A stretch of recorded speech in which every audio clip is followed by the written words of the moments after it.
New York City health officials unveiled the first free public health vending machine in Brooklyn on Monday.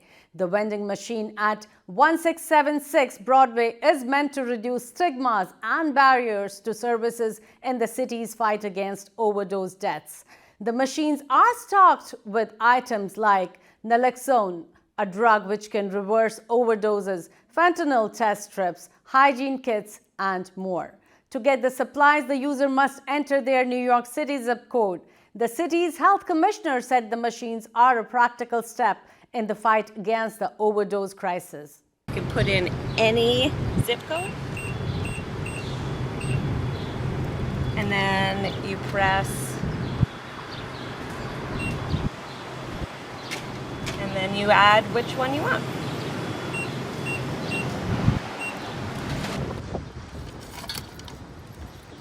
Here you go.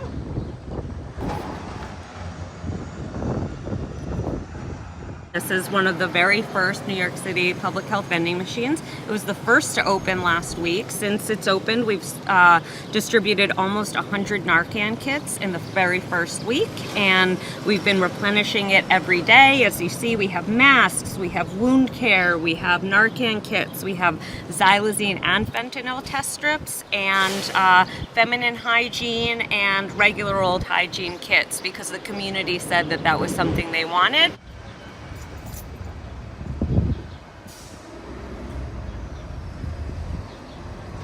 The point of it is we all know people who would be alive today if a machine like this had existed, that whether we're working with someone who winds up dying of an infection because they couldn't access free wound care, to someone who overdoses because they couldn't get free, easy access to Narcan. This also normalizes that we in treatment know that people are using, and so we're okay with that. You can use safely, get to us, and then get treatment so that you can turn your life around, and that's the goal.